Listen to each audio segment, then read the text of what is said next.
The hot summer wind whipped through the dusty streets of Rawlins, Wyoming, carrying with it the scent of impending doom as Madeline Vaughn stood shackled on the crude wooden auction block outside the jailhouse, her once fine dress now tattered, and her spirit nearly broken after 3 days in Sheriff Holden's filthy jail. It was 1878, and the expanding railroad had brought prosperity to some in Wyoming territory. But for a woman alone with no papers and no money, it had brought only misfortune. Madeline's honey-blonde hair had come loose from its pins, falling in waves around her dirt-smudged face as she squinted against the harsh afternoon sun. Sheriff Holden, a barrel-chested man with yellowing teeth and a perpetual sneer, paced before the small crowd that had gathered, his badge glinting in the sunlight. $20 for this vagrant, he called out, gesturing to Madeline as if she were cattle. Found her trespassing on railroad property with no ticket, no identification, and not a penny to her name. Vagrancy fines $20, or she works it off for whoever pays it. Madeline's eyes flashed with defiance despite her humiliation. I told you, I was robbed on the train. I had my ticket and all my belongings. Quiet, woman, Sheriff Holden barked, gripping her arm hard enough to leave bruises. Nobody's interested in your tales. Either someone pays your fine, or you're heading to the work camp up north. From the back of the crowd, a tall figure pushed forward. Isaac Adler had just ridden into town after 2 months on a cattle drive, his spurs jingling with each deliberate step. His face was bronzed from the sun, partly hidden beneath the wide brim of his Stetson. Unlike the other men gathered some leering, others simply curious, Isaac's green eyes held a quiet intensity as they locked onto Madeline's. This how justice works in Rawlins these days, Holden. Isaac's voice carried across the hushed crowd. Selling women on street corners. The sheriff's face reddened. This ain't no sale, Adler. It's the law. Vagrancy's a crime and she can't pay her fine. Isaac reached into his vest pocket and pulled out a small leather pouch. With deliberate movements, he counted out $20 in gold coins, letting each one drop with a satisfying clink onto the sheriff's palm. There's your fine, Isaac said evenly. Now take those chains off the lady. A murmur rippled through the onlookers. Sheriff Holden's jaw worked as if he were chewing something particularly unpleasant, but he nodded to his deputy to remove Madeline's shackles. She's your problem now, Adler, the sheriff said with a malicious smile. Hope she's worth the investment. As the chains fell away, Madeline rubbed her raw wrists, confusion and wariness warring in her blue eyes as she regarded her unexpected benefactor. Isaac offered his hand to help her down from the block, which she accepted after a moment's hesitation. Thank you, she whispered, her voice hoarse from thirst. Isaac nodded once, then addressed the sheriff again. She'll be needing her belongings. The sheriff shrugged. Ain't got none, just the clothes on her back. Isaac's jaw tightened, but he simply placed his hand gently on Madeline's elbow. Let's get you somewhere safe, madam. As they walked away from the jailhouse, Madeline became acutely aware of her disheveled appearance next to Isaac's relatively clean attire. Despite his trail dust, he carried himself with a quiet dignity that she had once possessed herself, before everything had gone so terribly wrong. Why did you do that? She asked, once they were out of earshot of the crowd. You don't know me. I have no way to repay you. Isaac glanced down at her, his expression unreadable beneath his hat brim. Didn't do it expecting repayment. No decent man stands by watching a woman being sold like property, no matter what the law calls it. But what happens now? Madeline asked, the reality of her situation sinking in. She was free from jail but completely destitute in a strange town, dependent on a man she'd just met. Isaac seemed to read her thoughts. First, We get you a proper meal and a room at the hotel where you can rest and clean up. Then, when you're feeling stronger, we can talk about what brought you here and what you aim to do next." His consideration surprised her. Madeline had expected demands or at least assumptions about her character, given her situation. "Mr. Adler, Isaac," he corrected gently. "Isaac," she repeated, testing the name. "I don't know how to thank you." "No need for thanks just yet. Let's see if I can't help you set things right first." They walked down the main street of Rawlins toward the Union Pacific Hotel, a modest two-story building that represented the height of luxury in this frontier town. People stared as they passed, and Madeline could hear whispers following in their wake. A woman who'd just been nearly sold for vagrancy, walking freely beside one of the most respected cowboys in the region, it was bound to set tongues wagging. At the hotel, the proprietress, a plump woman named Mrs. Beckett, looked Madeline up and down with disapproval when they entered. "Isaac Adler, what kind of trouble are you bringing into my establishment?" she asked, her arms folded across her ample chest. "No trouble, Mrs. Beckett, just a lady who's had some misfortune," Isaac replied steadily. "Miss Vaughn needs a room, a hot bath, and whatever clean clothing you might be able to spare until we can visit the mercantile tomorrow." Mrs. Beckett's expression softened slightly at Isaac's polite but firm tone. She'd known him for years and respected his judgment, even if she didn't always understand it. "Very well," she conceded, "but I'll be putting it on your account, Isaac." "That's fine," he agreed without hesitation. Mrs. Beckett called for her daughter to prepare a bath, then turned to Madeline with a somewhat softened expression. "Come along, dear. You look like you've been through the ringer." Madeline glanced back at Isaac, who nodded encouragingly. "Go on. Get yourself settled. I'll arrange for a tray to be sent up to your room and we can talk in the morning." "You're not—" Madeline began, then stopped, embarrassed by the implication. Isaac's eyes crinkled slightly at the corners, not quite a smile, but an acknowledgement of her concern. "I've got a room at the boarding house on the edge of town. Been staying there whenever I'm not on the trail for the past 5 years. Relief washed over her. "Thank you, again, for everything. Get some rest, Miss Vaughn. Things will look brighter in the morning," as Madeline followed Mrs. Beckett up the stairs. She couldn't help but wonder if that was true. Her entire life had been upended in the span of a week, and now she found herself indebted to a stranger in a town she'd never intended to visit. Yet for all the uncertainty ahead, for the first time since the robbery on the train, she felt a small spark of hope. The bath that awaited her was heaven after days in a filthy cell. As she scrubbed away the grime of her ordeal, Madeline tried to make sense of her situation. She had been traveling west from Boston to San Francisco to take a position as a music teacher at a prestigious girls' school, a chance to start fresh after the scandal that had forced her to leave her home. Now, all her belongings were gone, including the letter confirming her employment. By the time she finished bathing and changed into the simple cotton nightgown Mrs. Beckett had provided, a tray had been delivered with a surprisingly appetizing meal of beef stew, fresh bread, and apple pie. Madeline ate ravenously, realizing she hadn't had a proper meal in days. As darkness fell over Rawlins, she stood by the window of her small but clean room, watching the lamps being lit along the main street. Somewhere out there was Isaac Adler, the mysterious cowboy who had stepped forward when no one else would. Tomorrow, she would have to explain herself to him, and then figure out how to proceed with her life. For tonight, though, she was safe, and that was enough. Morning came with the sound of wagon wheels and horses on the street below. Madeline had slept deeply, her body finally relaxing after days of tension.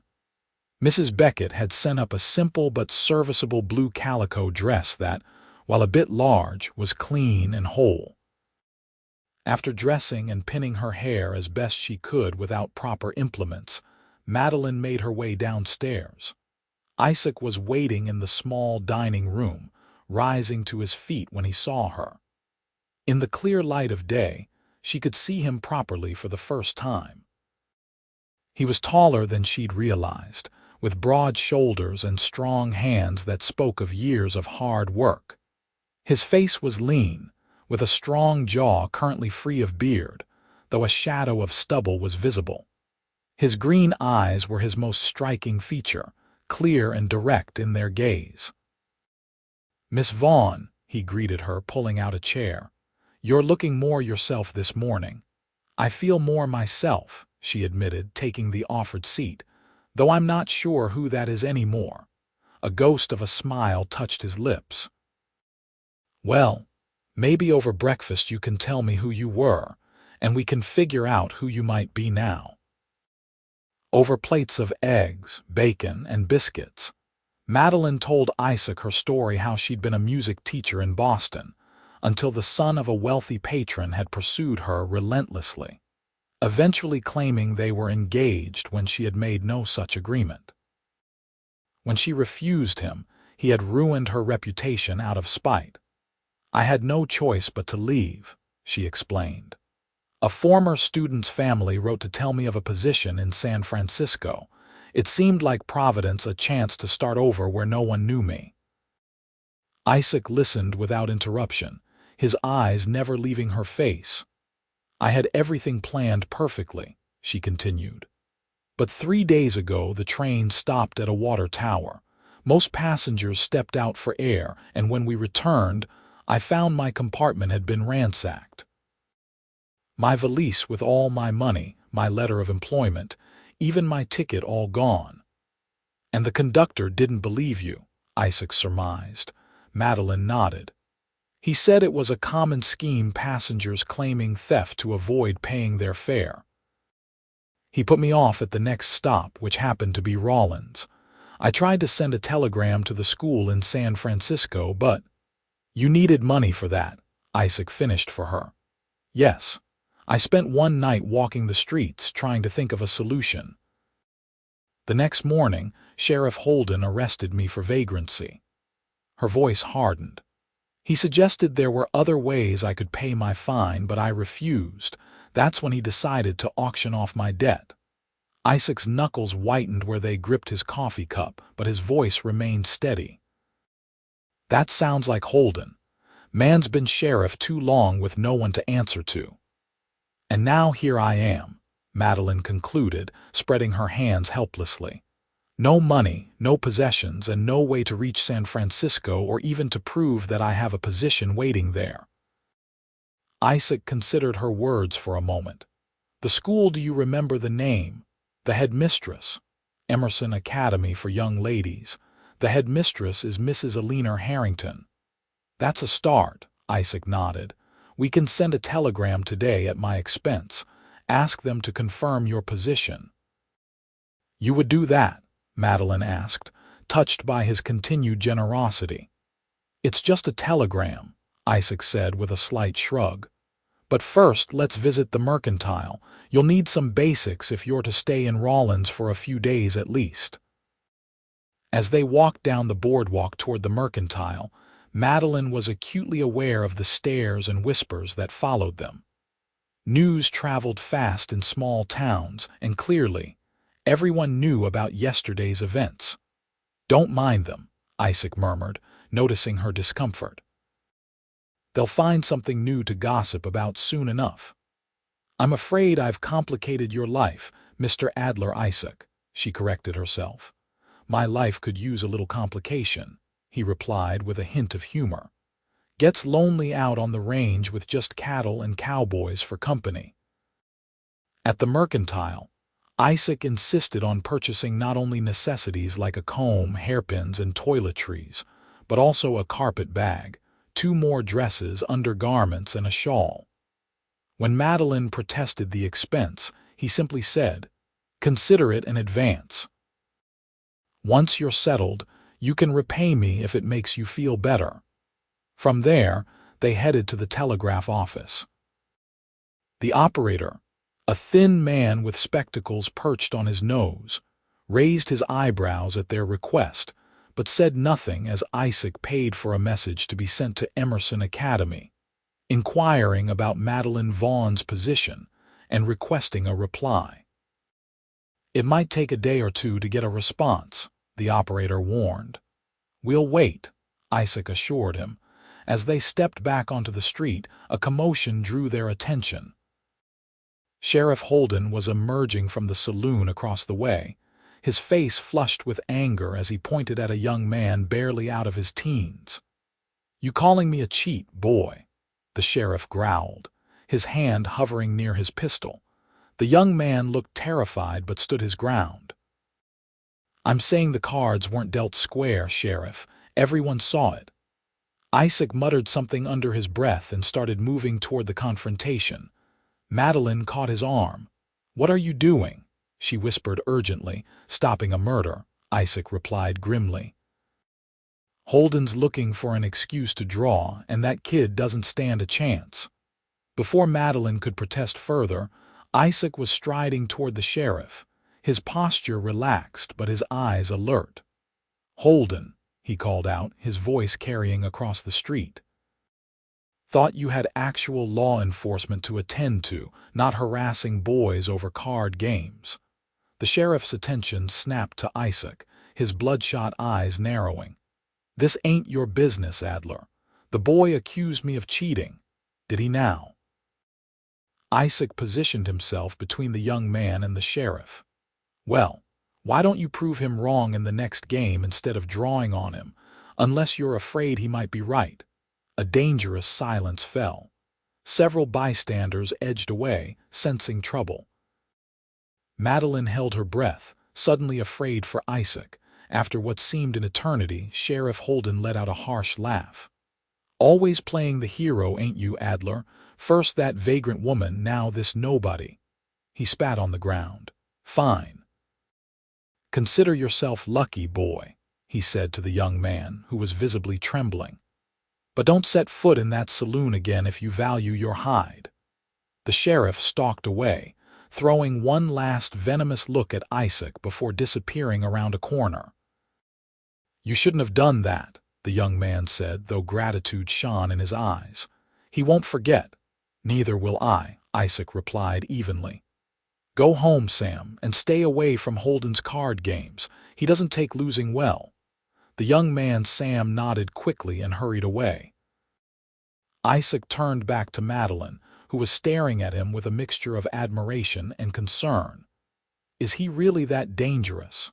she asked softly as they resumed walking. Isaac considered his words carefully.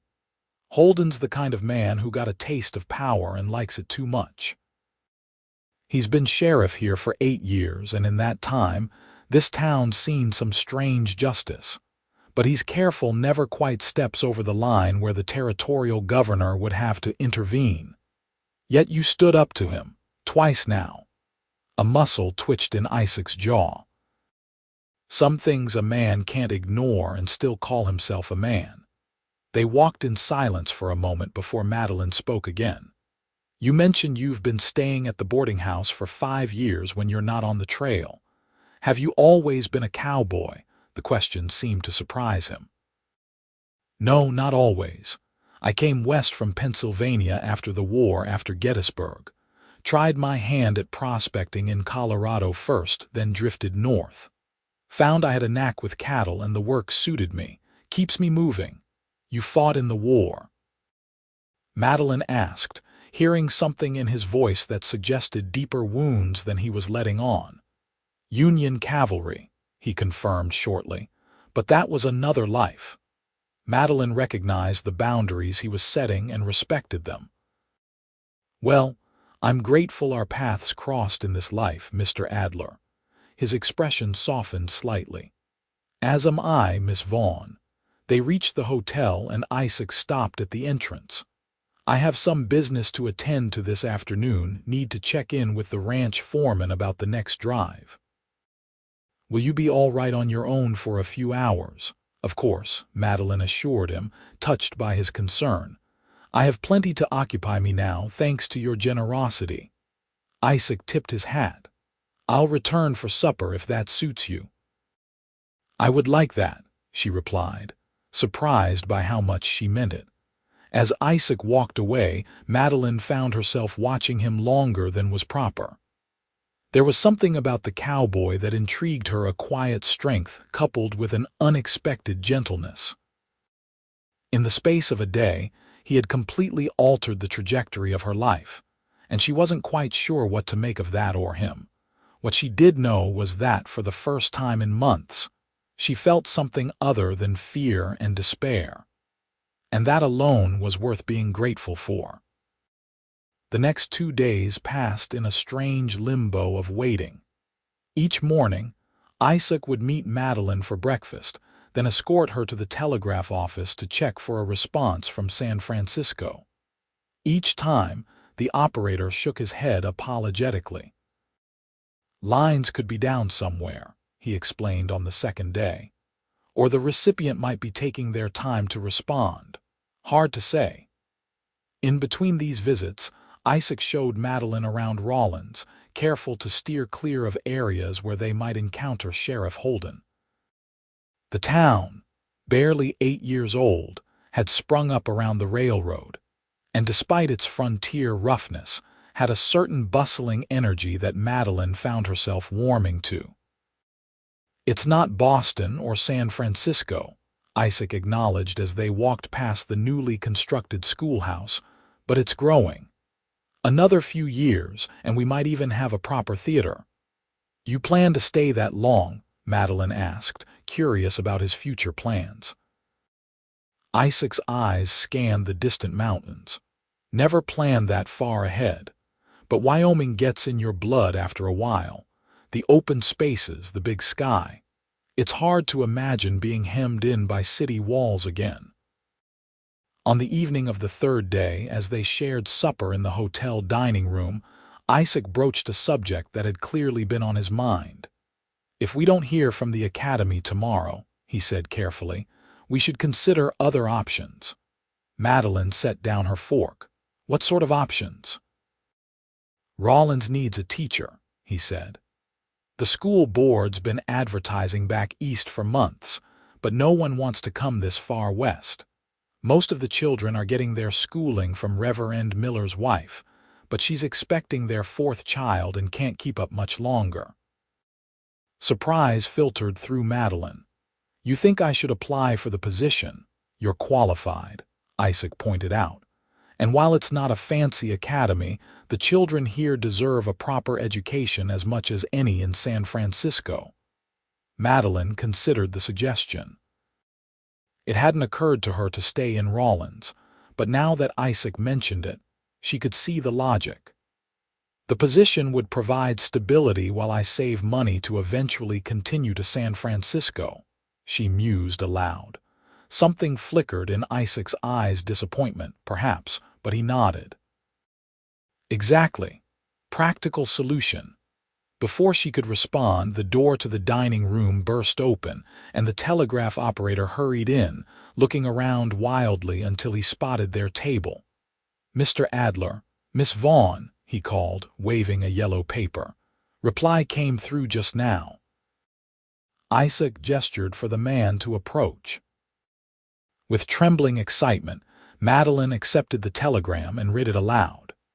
Miss Vaughn, stop position filled 3 weeks ago when you failed to arrive. Stop, regret any confusion. Stop, wish you well. Stop, Eleanor Harrington. The words struck Madeline like a physical blow. 3 weeks ago. But she'd only been delayed a few days. Unless the letter confirming her start date had contained different information than what she'd been told. I don't understand, she whispered, reading the telegram again. They were expecting me 3 weeks ago. Isaac gently took the paper from her shaking hands. It seems there was some miscommunication. Or deliberate deception, Madeline said bitterly, the pieces suddenly falling into place. The son of my patron, Andrew Reynolds, He must have intercepted the original letter and sent me a false one with a later date. He told me if he couldn't have me, no one would. Isaac's expression hardened. Sounds like a man who deserves a meeting with the business end of a branding iron. Despite her distress, Madeline couldn't help a small smile at his protectiveness. It's done now. He's 3,000 miles away and I'm... She trailed off, the reality of her situation sinking in. I'm stranded. No, Isaac said firmly. You're not stranded. You're in Rawlins with options. Madeline looked up at him, seeing the steady confidence in his green eyes. The teaching position you mentioned, for starters, he nodded. But there's no rush to decide tonight. Let's sleep on it, and tomorrow we can speak to the school board if you're interested. That night, Madeline lay awake long after she should have been sleeping, weighing her limited options. She could try to find another position in another city, but that would require money she didn't have. She could accept Isaac's continued charity while searching, but the thought made her uncomfortable. Or she could stay in Rawlins, at least temporarily, and teach the local children. The last option had a certain appeal beyond mere practicality. There was something about this rough-edged town, and its people, one person in particular, that had begun to work its way under her skin. And while she'd never imagined herself settling in a frontier town, she had to admit that Rawlins offered something Boston never had. The chance to truly start fresh, judged only by her own merits and actions. By morning, her decision was made. She would apply for the teaching position and, if accepted, stay in Rawlins at least through the school term.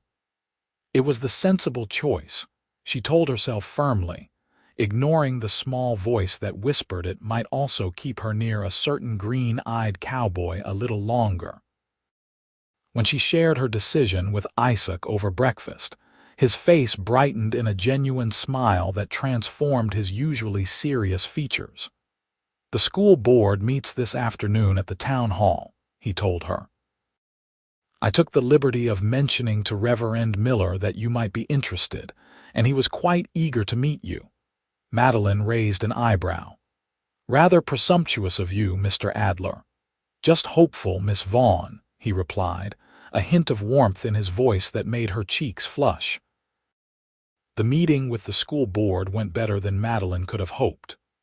The 5 members, Reverend Miller, the town doctor, the bank manager, the blacksmith, and Mrs. Beckett from the hotel, listened attentively as she described her educational background and teaching experience. They seemed particularly impressed by her musical training, as the previous teacher had been unable to offer such instruction. "We can offer $30 a month, plus room and board at the teacherage behind the schoolhouse," Reverend Miller explained. "It's a modest accommodation, but private." "The children range from 6 to 16, added Mrs. Beckett. "About 20 in all, though attendance can be spotty during planting and harvest seasons."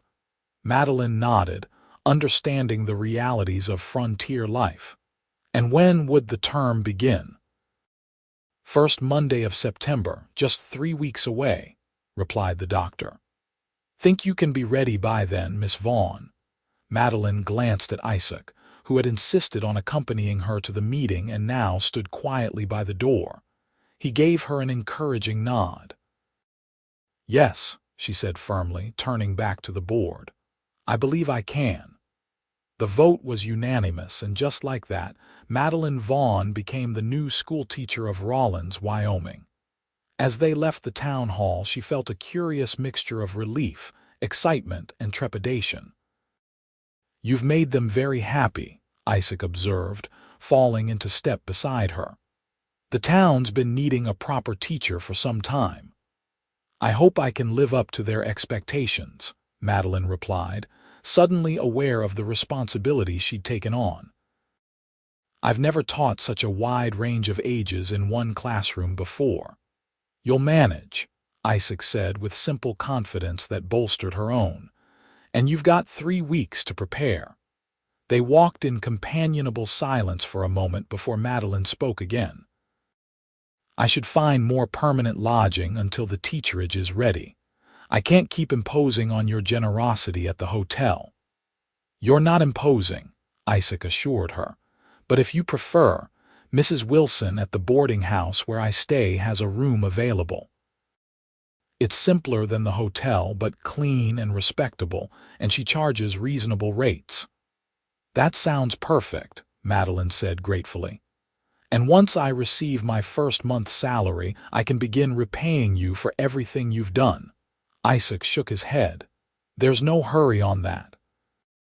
Besides, I'll be heading out on another cattle drive soon, delivering a herd to Cheyenne. I'll be gone about 3 weeks. The news struck Madeline with an unexpected sense of disappointment. Oh, I see. It's good timing, really, Isaac continued, not seeming to notice her reaction. I'll be back just as you're starting your teaching duties. Yes, good timing, she echoed, forcing brightness into her voice. Well, shall we visit Mrs. Wilson about that room, Mrs. Wilson proved to be a sharp-eyed widow in her 50s who ran her boarding house with military precision but genuine warmth. She showed Madeline a small but neat room on the 2nd floor, with a window overlooking the main street. Breakfast at 6, supper at 7, no gentlemen callers in the rooms, and laundry day is Monday, Mrs. Wilson recited crisply. Isaac here's been my most reliable boarder for years, so any friend of his is welcome. Thank you, Madeline said sincerely. It's perfect. After settling the arrangements, Isaac escorted Madeline back to the hotel to collect her few belongings. As they walked, she found herself wondering about the man beside her, this cowboy, who had rescued her on a whim, and then continued to help her rebuild her life piece by piece. May I ask you something personal? She ventured. Isaac looked surprised but nodded. You may ask. Can't promise I'll answer. Fair enough, Madeline acknowledged. I was wondering. You mentioned you came west after Gettysburg. Were you running from something or towards something? The question seemed to catch him off guard. For a moment she thought he might not answer, but then he spoke quietly. Both, I suppose. After what I saw in the war, what I did, Pennsylvania felt too small, too full of ghosts. I needed open spaces, room to breathe. And the West represented possibility, a chance to be defined by something other than the war. Madeline nodded, understanding better than he might realize. That's why I was going to San Francisco. Boston had become a cage, with everyone believing the worst of me based on one man's lies. Isaac's gaze met hers, a moment of recognition passing between them, two souls who had sought renewal in the vastness of the West. Sometimes the journey matters more than the destination, he said softly. If you hadn't been robbed on that train, you'd never have stopped in Rawlins.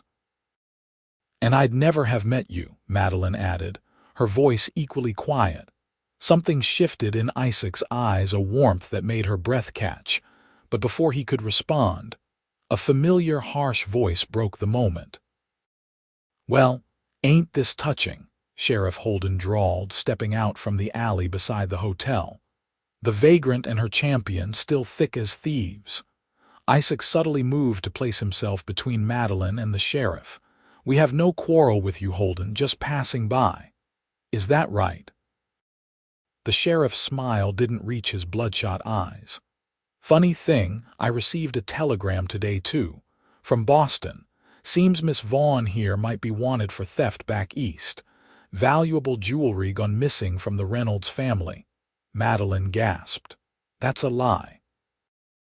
Andrew Reynolds is behind this. He's trying to ruin me because I refused his advances. Pretty story, Holden sneered. But I've got an official inquiry here from the Boston police. He patted his pocket. Maybe I ought to detain you while we sort this out. Isaac's hand moved to rest near his holstered revolver, not drawing it but making his position clear. You're not detaining anyone, Holden. Miss Vaughn has been appointed the new school teacher by the town board. which means they've vouched for her character. Unless you've got an actual warrant, you're just spreading malicious gossip. A tense silence fell as the two men stared each other down. Madeline held her breath, aware that Holden's hand was also hovering near his gun. Finally, the sheriff spat on the ground and took a step back. "No warrant yet. But I've got my eye on you, Miss Vaughn. And you too, Adler, getting mighty tired of you interfering in official business." "Just upholding the law," Isaac replied evenly. "Something you might try sometime." Holden's face darkened, but he merely adjusted his hat and stalked away, leaving Madeline trembling with anger and fear. "He's lying about the telegram," she said once the sheriff was out of earshot. "He must be. Andrew Reynolds is arrogant and vindictive, but even he wouldn't go so far as to accuse me of theft." Isaac's expression was grim. "Maybe not, but Holden's dangerous when crossed. We need to get ahead of this. Tomorrow, we'll send telegrams to Boston, one to the police explaining your side of the story, and one to someone who can vouch for your character." "My former headmistress at the Lindley School for Girls," Madeline said immediately. "Mrs. Harriet Porter. She knows me, and she knows the Reynolds family. She'll speak the truth." Isaac nodded. "Good. In the meantime, I think it's best if you move to the boarding house today. Mrs. Wilson doesn't tolerate Holden's nonsense. Her late husband was a federal marshal, and she still has connections." As they continued to the hotel to collect her things, Madeline felt a chill that had nothing to do with the late summer breeze. She had come to Wyoming territory to escape scandal, only to find herself facing new accusations. If not for Isaac standing beside her, she might have despaired. But she was not alone this time, and somehow that made all the difference. The next 2 weeks passed in a whirlwind of activity as Madeline prepared for the upcoming school term.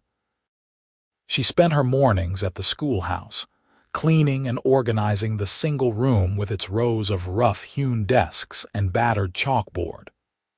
In the afternoons, she visited the families of her future students, introducing herself and learning about their educational needs and expectations. Throughout it all, Isaac remained a steady presence, escorting her when possible and offering practical advice about the town and its people. They received responses to their telegrams, Mrs. Porter confirming Madeline's sterling character, and the Boston police clarifying that no charges had been filed against her, which seemed to neutralize Holden's attempts to discredit her. The sheriff still glared whenever their paths crossed, but he made no further accusations. As the day of Isaac's departure for the cattle drive approached, Madeline found herself increasingly troubled by the prospect of his absence. She had grown accustomed to his quiet strength, his dry humor, and the way his green eyes softened when they looked at her. More than that, she had begun to rely on his friendship in this new place perhaps too much. The evening before he was to leave, Isaac invited her to dine at the hotel restaurant, a small luxury compared to Mrs. Wilson's hearty but plain cooking at the boarding house. They sat at a corner table, away from curious ears, as Isaac explained the route of his upcoming drive. "We'll be taking about 500 head south to Cheyenne," he said, tracing the path on a small map he'd brought. "Should take roughly 3 weeks, depending on the weather and the cattle's cooperation." "Is it dangerous?" Madeline asked, trying to keep the concern from her voice. A hint of a smile touched Isaac's lips. "Can be. Storms, rustlers, river crossings, plenty can go wrong. But I've been doing this for years. We know the trail." Madeline nodded, fiddling with her napkin. "When you return, the school term will have started. I hope you'll visit and see what your investment in a vagrant has produced." "Don't call yourself that," Isaac said sharply, surprising her with his vehemence. "You're not what Holden tried to make you.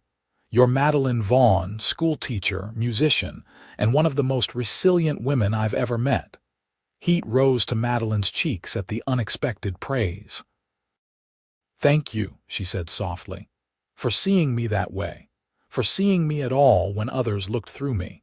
Their eyes met across the table, and for a moment the busy restaurant seemed to fade away. Isaac's hand moved across the tablecloth, his fingers just brushing hers. "Madeline," he began, his voice lower than usual. "I know we haven't known each other long, but Isaac Adler—" A booming voice interrupted whatever he had been about to say. They both looked up to see a large, bearded man approaching their table with a wide grin. "Thought that was you. Ready for the drive tomorrow?" Isaac withdrew his hand and stood to greet the newcomer. "Frank." "Yes, all preparations are complete." Frank's attention shifted to Madeline, curiosity evident in his ruddy face. "And who might this lovely lady be?" "Madeline Vaughn," Isaac introduced her formally. "Rawlins' new schoolteacher. Miss Vaughn, this is Frank Donovan, the ranch foreman and my boss." "Pleasure to meet you, Miss Vaughn," Frank said, tipping his hat. "Hope this town deserves you, and I hope this cowpoke has been showing you proper hospitality." "Mr. Adler has been the perfect gentleman," Madeline assured him, though she couldn't help but wonder what Isaac had been about to say before the interruption. "Course he has," Frank agreed with a hearty laugh. "Isaac here's the most honorable man I know. Sorry to interrupt your supper, but I wanted to confirm we're leaving at first light." "I'll be there," Isaac nodded, a hint of resignation in his voice. After Frank departed, a strange awkwardness settled between them. Whatever moment had been building had dissipated, leaving Madeline both relieved and disappointed. "What were you going to say?" she asked finally, when the silence had stretched too long. Isaac seemed to consider his words carefully. "Just that I hope you'll write to me while I'm gone. Letters can be sent to the ranch office in Cheyenne, and they'll hold them until we arrive." Madeline sensed this wasn't what he had originally intended to say, but she didn't press. "I'd like that. And perhaps you could write back letting me know you're safe." "I will," he promised. They finished their meal with lighter conversation, but Madeline couldn't shake the feeling that something important had been left unsaid. When Isaac walked her back to the boarding house, as the sun set over the western mountains, she found herself wishing the walk would never end. At the boarding house steps, they paused, neither quite ready to say goodbye. "I'll be gone when you wake tomorrow," Isaac said quietly. "So I should say my farewells now." Madeline nodded, her throat suddenly tight with emotion she hadn't expected to feel. "Safe travels, Isaac. Thank you for everything you've done for me." "Take care of yourself, Madeline," he replied, his eyes holding hers intently. "And if Holden gives you any trouble while I'm gone, I'll be fine," she assured him. "Mrs. Wilson and Reverend Miller have both promised to keep an eye out for me. And I'm not as helpless as I was when you found me." A small smile touched his lips. "No, you certainly are not." In a gesture that surprised her with its boldness, Isaac took her hand and raised it to his lips, pressing a gentle kiss to her knuckles. The touch sent a current through her that left her momentarily speechless. "Until I return," he said simply, and then he was gone, striding down the darkening street with his characteristic purposeful gait. Madeline watched until he disappeared around a corner, her hand still tingling where his lips had touched it. Only then did she acknowledge the truth she'd been avoiding. She was falling in love with Isaac Adler, the cowboy who had saved her from public humiliation and then, step by step, had helped her build a new life. And now he was riding away, leaving her to face that new life alone.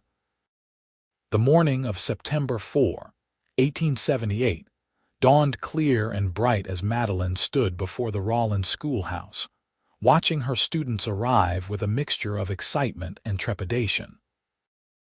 They came in all sizes, from tiny 6-year-olds clutching their mothers' hands to lanky teenagers trying to appear disinterested. Most were neatly dressed, despite the obvious patching and mending of hand-me-down clothing, their faces scrubbed clean for the occasion. Madeline had spent the week since Isaac's departure preparing the schoolhouse and familiarizing herself with the curriculum expected in Wyoming Territory schools. She had also written him 2 letters as promised, describing her preparations and her growing connection to the town. Whether those letters had reached him yet, she couldn't know. "Good morning, children," she greeted them warmly as they filed into the classroom. "I'm Miss Vaughn, your new teacher." 23 pairs of eyes regarded her with varying degrees of curiosity, suspicion, and hope. Madeline took a deep breath and launched into the first day of what would prove to be the most challenging and rewarding teaching experience of her life. The weeks that followed fell into a rhythm. Mornings were devoted to reading, writing, and arithmetic, with the older students helping the younger ones when needed. Afternoons included history, geography, and, to the children's delight, music. Madeline had managed to restore the school's battered piano to playable condition, and she taught them simple songs that soon rang out across the town. Most evenings, she dined with Mrs.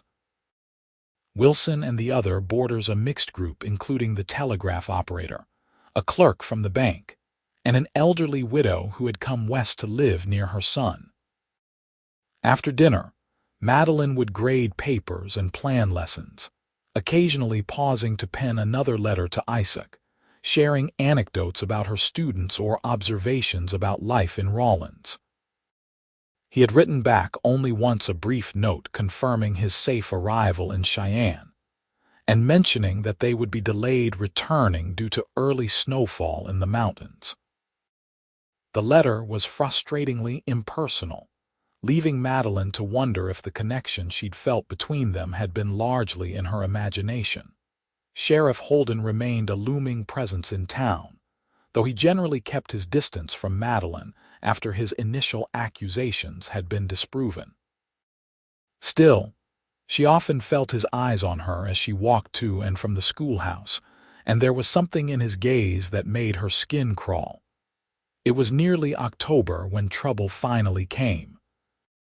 Madeline was working late at the schoolhouse, preparing for the next day's lessons, when she heard the door open behind her. Expecting it to be Mrs. Wilson checking on her, the older woman had become quite protective. She turned with a smile that froze when she saw Sheriff Holden standing there instead. "Working late, Miss Vaughn?" he asked, moving further into the room than politeness warranted. "Dedicated to those little brats, aren't you?" Madeline stiffened but kept her voice level. "Is there something I can help you with, Sheriff?" Holden wandered to her desk, picking up papers and setting them down carelessly. "Just making my rounds, checking on town property. This building belongs to Rawlins after all." He leaned against the desk, too close for comfort. "Thought you and I might have a private chat." "I'm quite busy," Madeline replied, gathering her papers pointedly. "Perhaps another time." "Now, don't be like that," Holden said, his tone hardening. "I'm still the law in this town. And you're still the woman I found wandering with no visible means of support. Technically, I did you a favor, putting you up for auction instead of sending you straight to the work camp." "I believe we've established that I was the victim of a crime, not a vagrant," Madeline countered, trying to edge toward the door. Holden moved to block her path. "Maybe. Or maybe you've got everyone fooled with your fancy Boston manners and pretty face." His eyes raked over her in a way that made her feel physically ill. "Adler's been gone a while now, must be getting lonely in that little teacherage." "Sheriff Holden," Madeline said firmly, her heart pounding but her voice steady, "I am asking you to leave. Now." He took a step closer, his breath sour with whiskey. "Or what? You'll scream. Who's going to hear you out here after dark? Certainly not your cowboy hero. He might not even make it back, you know. Plenty of men don't return from those drives." Fear gripped Madeline, but it was quickly replaced by anger. She was not the same woman who had stood helpless on that auction block weeks ago. Drawing herself up to her full height, she looked Holden directly in the eyes. "If you don't leave immediately, I will report your behavior to the town council, which includes Dr. Lewis, who treated my wrists after you kept me in unnecessarily tight shackles, and Reverend Miller, who takes a very dim view of men who harass women. I will also write to the territorial governor, with whom I've been corresponding about educational standards." This last part was a bluff. She had exchanged exactly one letter with the governor's education secretary, but it had the desired effect. Uncertainty flickered in Holden's eyes. "Additionally," she continued, her voice growing stronger, "Mrs. Wilson's late husband was quite well connected in law enforcement circles. I'm sure she would be interested to hear about this visit." For a tense moment, Holden glared at her, his hand twitching near his holster. Then abruptly he spat on the schoolhouse floor. "High and mighty, ain't you? We'll see how long that lasts." He stalked toward the door, turning back with a final threat. "This isn't over, Miss Vaughn, not by a long shot."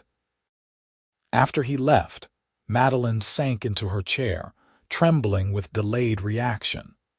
She knew the confrontation had only heightened the danger Holden posed, but she couldn't regret standing up to him. She would not be intimidated into submission again, not by Andrew Reynolds, not by Sheriff Holden, not by anyone. Still, as she gathered her belongings and hurried back to the boarding house through the darkening streets, she couldn't help glancing over her shoulder, wondering when Isaac would return and what Holden might do before then. The first snow of the season dusted Rawlins 2 weeks later, melting by midday but leaving a promise of the winter to come. It had been nearly 7 weeks since Isaac's departure, 2 weeks longer than anticipated, and Madeline found herself watching the road from Cheyenne with increasing anxiety each day. Her students had settled into their studies with varying degrees of enthusiasm, but all showed improvement. Young Tommy Jenkins, who had barely known his letters at the start of term, was now reading simple sentences. Sarah Miller, the Reverend's oldest daughter, displayed a remarkable aptitude for mathematics. Even the sullen Hargrove twins, whose father ran the livery stable, had begun to participate in class discussions. Madeline had found her place in the community faster than she would have thought possible. She attended church services at Reverend Miller's small chapel, took Sunday dinner with different families each week, and had even been invited to join the newly formed Ladies' Literary Society, which met monthly to discuss books ordered from back east. Yet despite these connections, she felt Isaac's absence keenly. Her letters to him had become more personal, more revealing of her thoughts and feelings, though she stopped short of confessing the depth of her attachment. Without knowing if he felt the same, or even if he had received her later letters, such a confession seemed too great a risk. It was on a Friday afternoon, as her students were filing out after the final bell, that she heard the commotion on the main street shouts, whoops, and the thunder of hooves that signaled the return of the cattle drive. Her heart leapt, and it took all her self-control not to abandon her duties and run to see if Isaac was among the returning cowboys.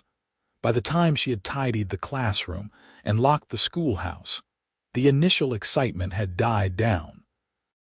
Cowboys were dispersing to the saloons and bathhouses, while townspeople resumed their normal activities. Madeline walked briskly toward the main street, telling herself she was merely curious about the drive's success, not desperately seeking one particular face. She found him outside the general store, deep in conversation with Frank Donovan. Isaac looked trail-worn and weary, his face more tan than before, a new scar visible along his jawline. His clothes were dusty, his hat brim bent from hard use, but to Madeline, He had never looked better. He glanced up as she approached, and the transformation in his expression from tired resignation to brightening recognition sent a wave of warmth through her. He said something to Frank, who nodded with a knowing smile, then walked toward her, removing his hat as he came. "Miss Vaughn," he greeted her, his voice a little hoarse from trail dust. "You're looking well." "As are you, Mr. Adler," she replied, suddenly shy in his presence after weeks of pouring her thoughts onto paper for him, "though perhaps in need of rest after your journey." "It was longer than expected," he admitted. "Early snow blocked the passes, and then we had trouble with rustlers near Laramie." Concern flooded her. "Rustlers? Is that how you got that?" She gestured to the scar on his jaw. His hand touched it self-consciously. "This. Just an argument with a branch during night watch. Nothing dramatic." They stood looking at each other, so much unsaid between them that Madeline felt almost breathless with it. Had he received her letters? Had they meant anything to him? Did he still feel whatever had been growing between them before he left? "I got your letters," he said suddenly, as if reading her thoughts. All of them, they were. A comfort on the trail. Relief washed through her. "I'm glad. I wasn't sure they'd reached you." "I wrote replies to each one," he told her, "but there was no way to send them until we reached a settlement. I have them here." He patted his saddlebag, which was slung over his shoulder. "Wasn't sure if you'd still want to read them, now that I'm back." "I would," she said softly, touched by the thought of him writing to her around campfires, preserving his words until they could reach her. "Very much." Something shifted in his expression, a vulnerability she hadn't seen before. "Then perhaps you would join me for supper tonight." "After I've had a chance to make myself presentable." "I'd like that," Madeline agreed, her heart quickening at the prospect. A shout from down the street drew their attention, Frank calling for Isaac to help with some final business before the cowboys dispersed. 7 o'clock at the hotel. Isaac suggested quickly. "I'll be there," Madeline promised. As he walked away, hat still in hand, Madeline felt a surge of anticipation. Tonight, perhaps, they would finally have the conversation that had been interrupted 7 weeks ago. She was so preoccupied with thoughts of the evening ahead that she didn't notice Sheriff Holden watching from the shadows of the barber shop, his eyes narrowing as they followed her path back to the boarding house. Madeline took special care with her appearance that evening, wearing her best dress, a deep blue calico that brought out her eyes, and arranging her hair in a more elaborate style than her usual practical bun. Mrs. Wilson, observing these preparations, merely smiled knowingly and commented that it was good to see the cattle drive had returned safely. At precisely 7 o'clock, Madeline entered the hotel dining room to find Isaac already waiting, looking transformed from the trail-worn cowboy of that afternoon. He had bathed, shaved, and changed into clean clothes not fancy by Eastern standards, but clearly his best: dark trousers, a crisp white shirt, and a vest that emphasized his broad shoulders. His hair, usually hidden beneath his hat, was combed neatly back from his forehead, revealing more of his handsome face than she was accustomed to seeing. He rose as she approached, and the warmth in his eyes as he took in her appearance made her cheeks flush. "You look beautiful," he said simply, pulling out her chair. "Thank you," she replied, settling into her seat. "You clean up rather well yourself, Mr. Adler." A small smile touched his lips. "Isaac, please. After all those letters, I think we're well past formalities." "Isaac," she agreed, liking the way his name felt on her lips.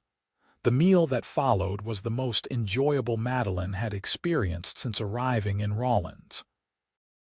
Isaac described the cattle drive in vivid detail, the majesty of the Wyoming landscape, the challenges of moving hundreds of beasts across rivers and mountains, the camaraderie around the campfire at night. In turn, she told him about her first weeks of teaching, the personalities of her students, and the way the town had embraced her despite Holden's initial attempts to discredit her. Speaking of Holden, Isaac said, his expression growing serious. Frank mentioned there might have been some trouble while I was gone. Madeline hesitated, not wanting to darken the mood, but knowing Isaac would hear the story from others if not from her. He visited me at the schoolhouse one evening, made some inappropriate suggestions. Isaac's jaw tightened, his hand clenching around his fork. Did he hurt you? No, she assured him quickly. I stood my ground and he left. He hasn't bothered me since, though I see him watching sometimes. I should have been here, Isaac said, guilt evident in his voice. Madeline reached across the table to touch his hand lightly. You had responsibilities, Isaac, and I handled the situation. I'm not the same woman you rescued from that auction block. I've found my strength here. His expression softened as he looked at her. Yes, you have. It's remarkable to see. After dinner, they stepped outside to find the night sky ablaze with stars, the air crisp with the promise of autumn.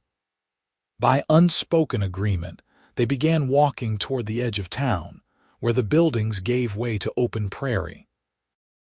I have something for you, Isaac said after they had walked in comfortable silence for a while.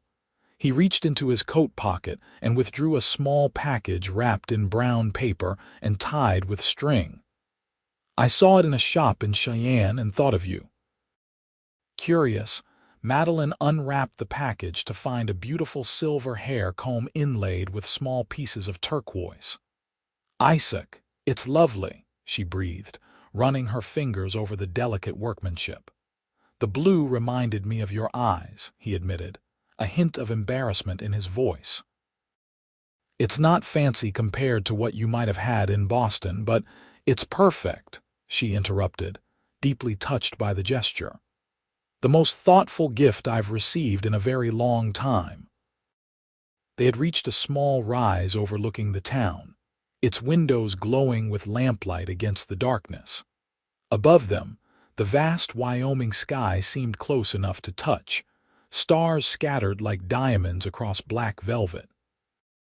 I have those letters for you, Isaac said, producing a small bundle tied with twine from his pocket. Though now that I'm here, I find I'd rather tell you these things directly than have you read them. Madeline's pulse quickened. What things? Isaac turned to face her fully, his green eyes reflecting the starlight. That I missed you every day I was gone, that your letters became the thing I looked forward to most, that I kept thinking about what I was going to say to you that night at dinner before Frank interrupted us. And what was that? Madeline asked softly, hardly daring to breathe. That I know it hasn't been long and that you came to Rawlins by chance, not choice, Isaac said, his voice low and earnest. But I believe some chances are actually destiny in disguise. Meeting you has changed me, Madeline. Made me see possibilities I'd stopped looking for after the war. He took her hand gently in his calloused fingers warm against her skin. I'm not a wealthy man, and I can't offer you the kind of life you might have had in Boston or San Francisco. But I have a good job, some land of my own outside town that I've been saving to build on, and he paused, gathering his courage, and a heart that's yours if you want it. Madeline felt tears welling in her eyes, not of sadness but of an overwhelming joy she hadn't expected to find in this frontier town. Isaac Adler, she said, her voice trembling slightly, are you courting me? A smile spread across his face, transforming his serious features. Yes, madam, I believe I am. With your permission, of course. In answer, Madeline stepped closer, reaching up to touch his cheek gently. Permission granted, she whispered. Their first kiss, under that vast Wyoming sky, was everything Madeline had dreamed it might be, tender yet passionate, a promise of deeper connection to come. When they finally broke apart, Both a little breathless, Isaac kept his arms around her, as if afraid she might disappear if he let go. "I should get you back to Mrs. Wilson's before she sends out a search party," he murmured against her hair. "She wouldn't dare," Madeline laughed softly. "She's been practically pushing me into your arms since the day you left. Apparently, our mutual admiration has been obvious to everyone but us." As they walked back toward town, hand in hand, Madeline felt a sense of rightness settle over her. The path that had brought her here had been fraught with difficulty and unexpected turns, but standing beside Isaac under the Wyoming stars, she couldn't regret a single step of the journey. The courtship of Isaac Adler and Madeline Vaughn became the talk of Rawlins over the following weeks. They attended church services together, took Sunday walks, and Isaac often escorted Madeline home from the schoolhouse in the evenings. Mrs. Wilson, acting as a proper chaperone, allowed them to sit together in the boarding-house parlor after supper, though she made sure to remain within earshot, ostensibly occupied with her mending. As October gave way to November, the weather turned colder, and preparations for winter began throughout the town. Isaac, between his duties at the ranch, spent time helping Madeline weatherproof the schoolhouse, installing new window caulking and ensuring the stove would provide adequate heat during the coming months. During these shared tasks, they learned more about each other. Isaac's childhood in Pennsylvania as the son of a blacksmith, his dreams of someday raising horses instead of driving cattle, his nightmares about Gettysburg that still occasionally haunted him. In turn, Madeline shared stories of her own upbringing in Boston as the daughter of a music teacher and a clerk, her passion for education, and her complicated feelings about the city she had fled. "You miss it?" Isaac asked one afternoon as they worked together chopping wood for the schoolhouse stove. The theaters, the libraries, the concerts. Madeline considered the question seriously.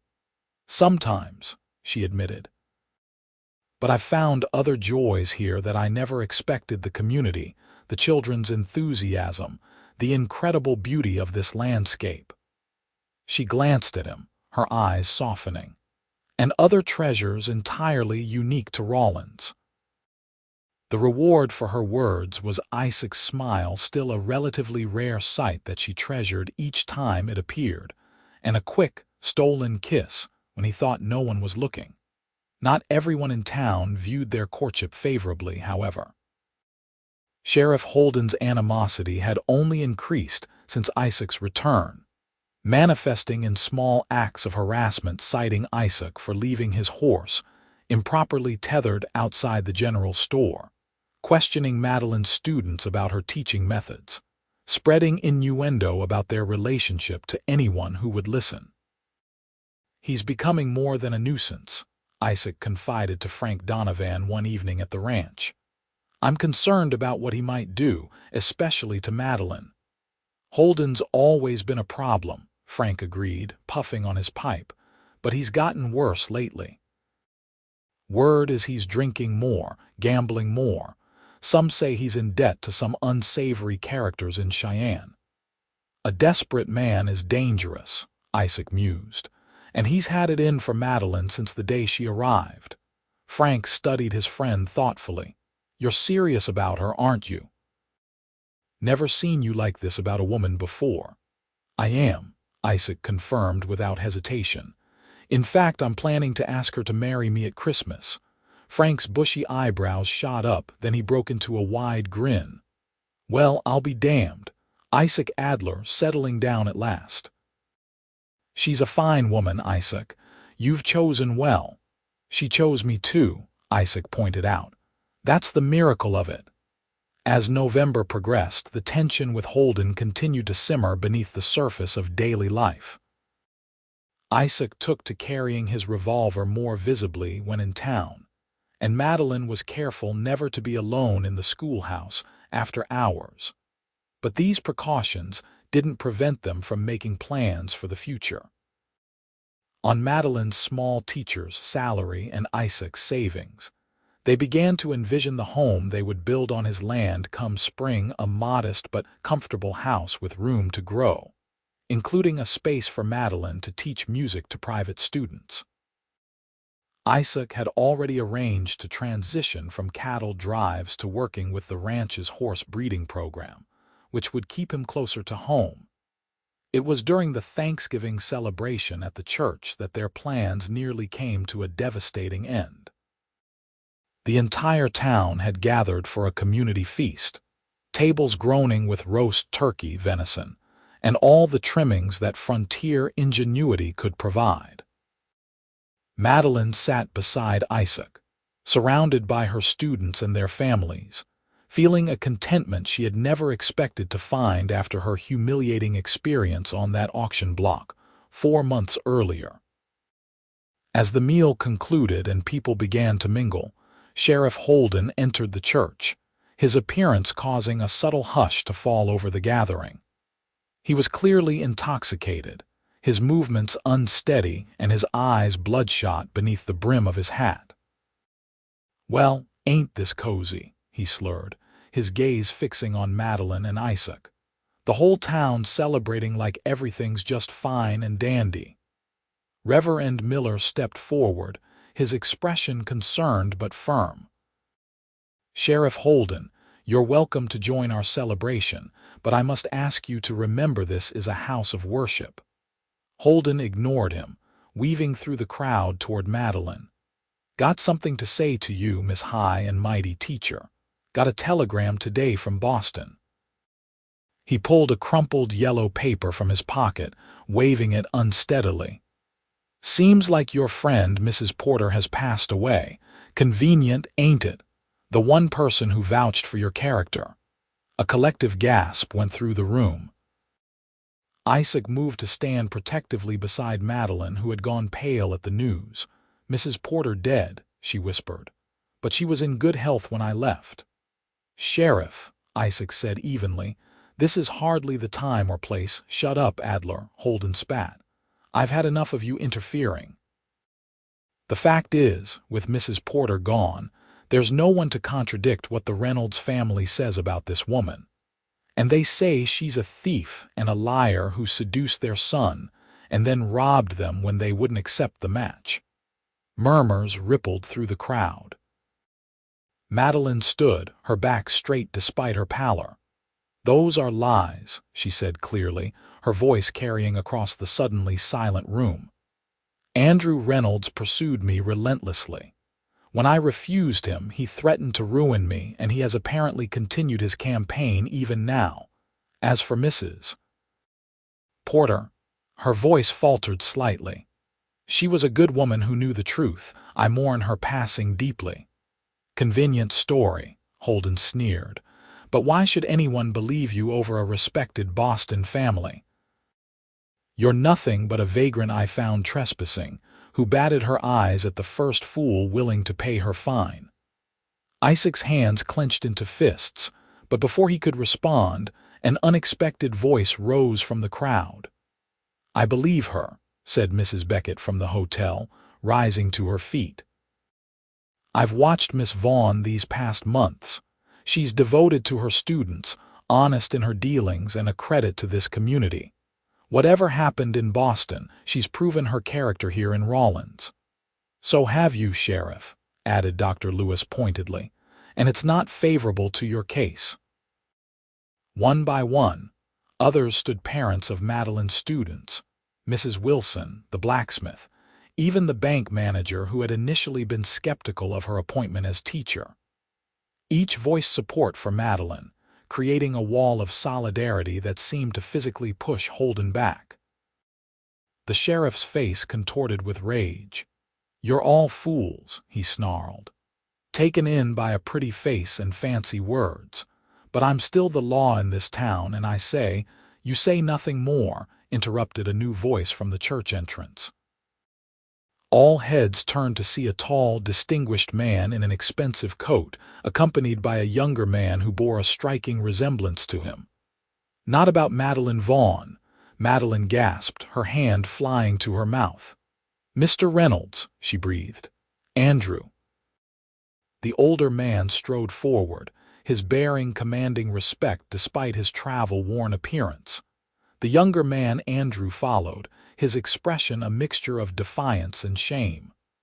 "I am Jonathan Reynolds," the older man announced. "This is my son, Andrew. We have traveled from Boston to set right a grievous wrong." Sheriff Holden gaped, his moment of triumph evaporating. You're the Reynolds, but the telegram was sent by my secretary at my son's urging," Jonathan Reynolds said grimly. "But recent events have brought the full truth to light." He turned to face Madeline directly. "Miss Vaughn, I must apologize for the pain my family has caused you. Mrs. Porter's passing was indeed unexpected, but before she died, she wrote to me, detailing my son's behavior and the false accusations against you." Andrew stepped forward, clearly uncomfortable but determined. "I lied," he admitted, looking directly at Madeline. "About everything. You never encouraged me, never agreed to marry me, and certainly never stole from my family. When you rejected me, I was unable to accept it. I spread rumors, intercepted your correspondence with the school in San Francisco, and continued to malign your character even after you left Boston. It was inexcusable." A stunned silence fell over the gathering. Madeline stood frozen, overwhelmed by this unexpected vindication. Isaac moved closer to her, his hand finding hers and squeezing gently in silent support. Jonathan Reynolds continued, addressing the entire assembly. "When Mrs. Porter's letter reached me, I confronted my son. After much discussion, he confessed everything. We immediately set out to find Miss Vaughn and make amends. We followed her intended route to San Francisco, eventually learning she had been put off the train in Rawlins. We arrived just this morning and were directed to this celebration." He turned to Madeline again, his expression grave.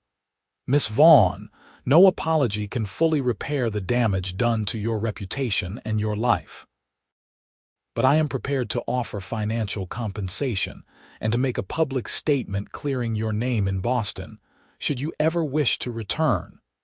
Madeline found her voice at last. "Thank you, Mr. Reynolds. I accept your apology and Andrew's. As for returning to Boston—" She glanced at Isaac, whose green eyes were fixed on her with unwavering support. "I believe I've found my home here." Sheriff Holden, who had been watching this exchange with growing disbelief, suddenly lunged forward. "This changes nothing," he shouted, his hand going to his gun. "She was still a vagrant when I found her, still broke the law in a flash." Isaac was between Holden and Madeline, his own revolver drawn with a speed that spoke of hard-won experience. "That's enough, Holden," he said quietly, his voice all the more dangerous for its softness. "It's over." The sheriff froze, his bloodshot eyes darting between Isaac's steady gun and the hostile faces of the townspeople who had once respected his badge. Slowly his hand moved away from his holster. "This town's made its choice," he muttered bitterly. "You'll regret it." Without another word, he stumbled back through the crowd and out the church door. A collective sigh of relief went through the room, followed by an explosion of conversation, as everyone tried to process what had just happened. Jonathan Reynolds approached Isaac and Madeline, his expression apologetic. "I had no idea my arrival would cause such a scene. Please forgive the disruption to your celebration." "On the contrary, Mr. Reynolds," Isaac replied, holstering his weapon. "Your timing couldn't have been better."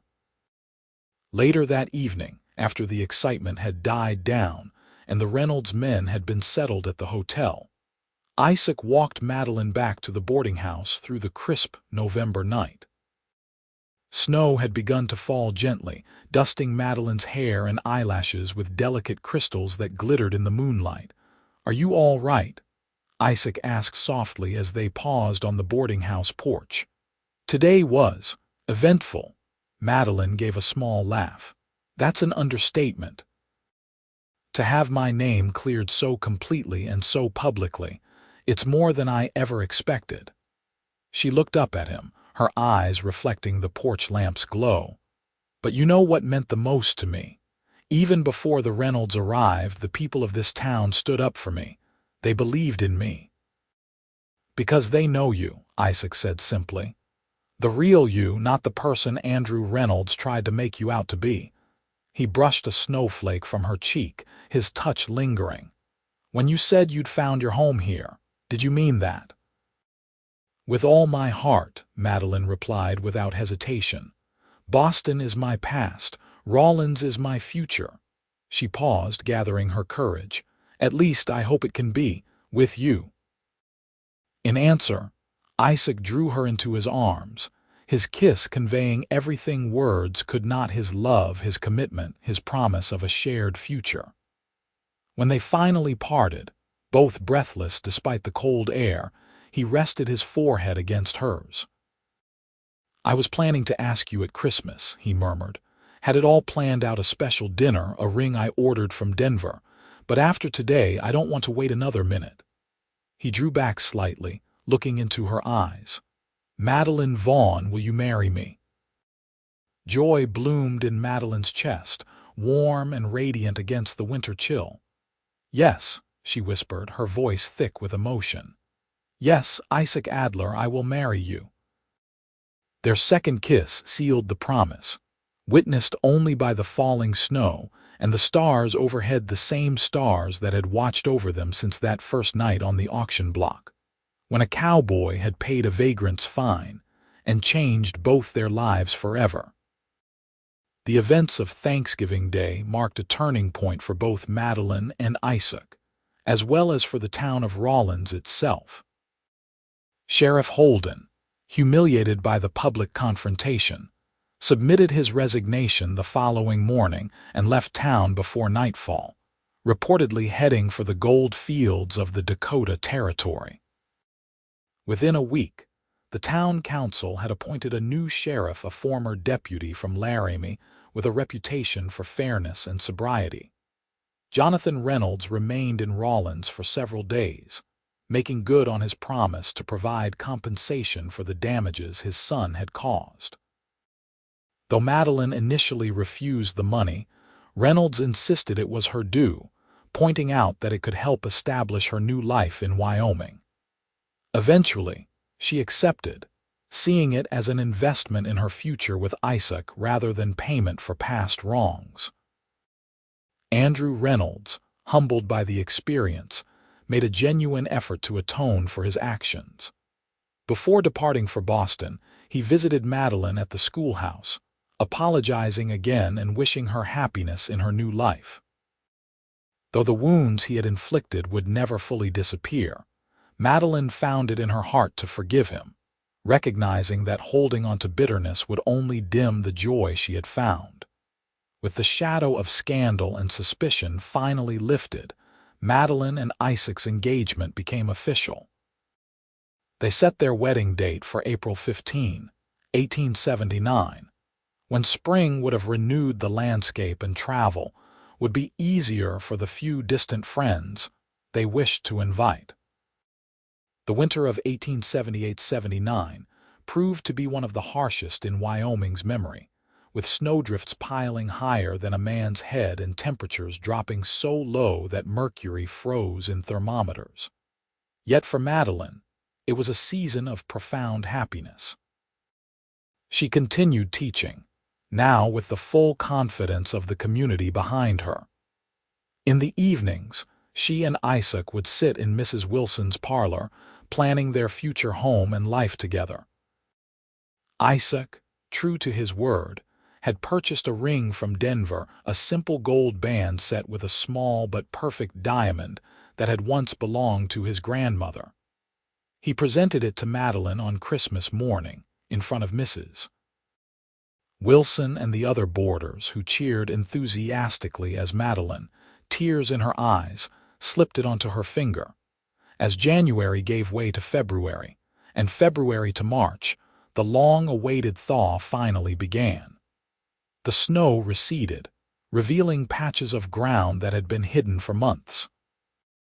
Birds returned from their southern sojourn, filling the air with song. And on Isaac's land just outside town, construction began on what would become their home, a sturdy two-story house with a wide porch and plenty of windows to catch the prairie light. Frank Donovan, as a wedding gift, offered Isaac a partnership in a new venture breeding and training horses specifically for ranch work, a specialty that was increasingly in demand as cattle operations expanded across the territory. The arrangement would allow Isaac to work closer to home, while building the expertise needed to eventually establish his own breeding program. As their wedding day approached, Madeline found herself reflecting on the extraordinary journey that had brought her to this point. Less than a year ago, she had been standing in chains on an auction block, her future as bleak as the dusty street beneath her feet. Now, she was a respected teacher with a home, a community, and a man who loved her with a depth and steadfastness that still amazed her daily. The morning of April 15 dawned clear and mild, with a gentle breeze carrying the scent of new growth across the awakening prairie. In the small room at the back of Mrs. Wilson's boarding house that had been her home for the past 7 months, Madeline prepared for her wedding day with the help of Sarah Miller and Mrs. Beckett. "You look absolutely beautiful, Mrs. Wilson declared as she entered the room, carrying a small bouquet of early wildflowers mixed with greenery from her carefully tended indoor plants. "Isaac Adler won't know what hit him." Madeline smoothed the skirt of her wedding dress, a creation of pale blue silk that had been Mrs. Beckett's gift, sewn by the women of the town in evenings after Madeline had gone to bed. The color, unconventional for a bride, matched her eyes perfectly, and as Mrs. Wilson had pointed out practically, would serve as a suitable best dress for years to come. "Is everyone gathered?" Madeline asked, a flutter of nerves mingling with her excitement. "The church is full to bursting," Mrs. Wilson confirmed with satisfaction. "Not a soul in Rawlins would miss this wedding. Even got folks from neighboring ranches and settlements coming in. And Isaac's been ready for an hour, pacing the reverend's study like a caged mountain lion." The image made Madeline smile, easing her momentary anxiety. "Then I suppose we shouldn't keep him waiting any longer." The short walk from the boarding house to the church felt both endless and all too brief. Dr. Lewis, who had offered to give Madeline away in the absence of her parents, waited for her at the church steps, his usually gruff expression softened by a genuine smile. "Ready, Miss Vaughn?" he asked, offering his arm. "Or should I say the future Mrs. Adler?" "More than ready, Doctor," Madeline replied, taking his arm with a steady hand. The small church was indeed filled beyond capacity, with people standing along the walls and even peering through the windows from outside. As the first notes of the wedding march sounded from the piano played by one of Madeline's older students, all heads turned to watch her enter. But Madeline had eyes only for Isaac, standing tall and handsome at the altar. He had never been one for fancy dress, but today he wore a new black suit and white shirt, his usually unruly hair tamed for the occasion. Yet it was the expression on his face as he watched her approach that took her breath away, a look of such love and wonder that it made her heart swell almost painfully in her chest. Reverend Miller's ceremony was simple but deeply meaningful, incorporating both traditional vows and personal promises that Madeline and Isaac had written for each other. When they exchanged rings, Isaac's a plain gold band that matched the one he had given her, Madeline felt as though her life had finally come full circle, from despair to perfect joy.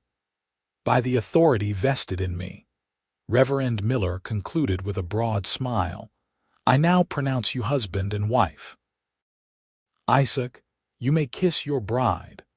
The kiss that followed, though modest in deference to their setting and audience, held a promise of deeper passion to come. As they turned to face the congregation as Mr. and Mrs. Isaac Adler, the church erupted in cheers and applause that seemed to lift the very roof. The celebration that followed, held in and around the schoolhouse since no other building in town could accommodate the crowd, continued well into the evening.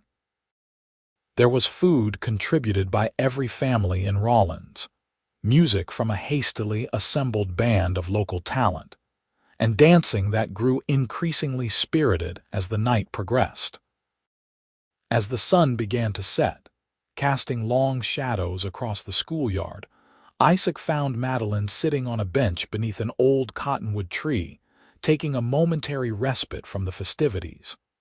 "May I join you, Mrs. Adler?" he asked, the new name bringing a smile to both their faces. "I would be disappointed if you didn't, Mr. Adler," she replied, shifting to make room for him. He sat beside her, taking her hand in his. For a moment, they simply watched their friends and neighbors enjoying the celebration, content in each other's presence and the knowledge of what they had found together. "Happy?" Isaac asked softly. Madeline turned to look at him, her heart so full she could barely contain it. "Beyond anything I could have imagined when I first arrived here." "Are you?" "More than I thought possible," he admitted, bringing her hand to his lips. "When I saw you on that auction block, something told me my life was about to change. I just didn't realize how completely." "And to think," Madeline mused, "it all began because a sheriff was selling me for vagrancy charges." Isaac's expression grew serious. "I thank God every day that I was there, that I had the means to help you, the thought of what might have happened otherwise." Madeline silenced him with a gentle finger to his lips. "But it didn't happen. You were there, and here we are now. The past is behind us, and our future stretches ahead, a future we'll build together." As the first stars appeared in the deepening blue of the Wyoming sky, Isaac drew his new wife into his arms, sealing their commitment with a kiss that held all the promise of that future, one filled with love, purpose, and the home they had found in each other. The years that followed proved the wisdom of Madeline's words on their wedding night. Together, she and Isaac built not just a home but a life rich with purpose, community, and eventually, family. Their house on the edge of town, completed just days before their wedding, became a center of activity. Madeline continued teaching at the school while also offering private music lessons in their front parlor, where Isaac had surprised her with a piano ordered all the way from Chicago. Isaac's partnership with Frank Donovan flourished, their reputation for quality horses spreading throughout the territory and beyond. In the spring of 1880, Madeline gave birth to their first child, a son they named James, after Isaac's father. 2 years later, they welcomed a daughter, Elizabeth, whose musical talent became evident almost as soon as she could reach the piano keys. Rawlins itself grew and prospered during these years, evolving from a rough railroad stop into a proper town with a brick schoolhouse, where Madeline eventually became headmistress, a small library that she helped establish, and even, as Isaac had once predicted, a theater where traveling companies performed during their journeys between larger cities. Occasionally, news would reach them from Boston. Jonathan Reynolds had made good on his promise to clear Madeline's name, publishing a retraction in the city's major newspapers. Andrew Reynolds, perhaps influenced by his experience in Wyoming, had joined a missionary society and departed for China, seeking redemption through service to others. Mrs. Porter's legacy lived on through a scholarship fund established in her name at the Lindley School, specifically for promising music students of limited means. Sheriff Holden's fate remained unknown for several years, until a cattle buyer passing through town mentioned encountering him in a Deadwood saloon, broke and bitter, still blaming others for his misfortunes. Neither Madeline nor Isaac could muster much sympathy for the man who had once treated her so callously, but they had long since moved beyond anger to indifference. On a warm summer evening in 1888, nearly a decade after their wedding, Madeline and Isaac sat on the porch of their home, watching their children play in the yard with the newest addition to their family, a 6-month-old boy they had named Thomas, born during the worst blizzard in recent memory. 10 years, Isaac mused, his arm comfortably around Madeline's shoulders. Sometimes it feels like yesterday that I saw you standing on that auction block. Other times, it's as if we've always been together. Madeline leaned her head against his shoulder, contentment warming her from within. "Best $20 you ever spent, Cowboy," she teased gently. Isaac's laugh rumbled through his chest. "Best investment of my life," he agreed, "though I'd have paid 1,000 times that if necessary." "And to think," Madeline said, echoing her words from their wedding day, "it all began with a vagrant and a cowboy who couldn't mind his own business." "I believe the term is knight in dusty chaps," Isaac corrected with mock seriousness. Their laughter mingled in the evening air, joining the sounds of their children's play and the distant church bell calling the faithful to evening service. As the sun dipped toward the western mountains, painting the sky in hues of gold and crimson, Madeline reflected on the journey that had brought her here, the pain and humiliation, the uncertainty and fear, all transformed into this life of profound joy and purpose. The West had indeed offered her a new beginning, but not in the way she had originally planned. Instead of finding anonymity in a distant city, she had found belonging in this small frontier town.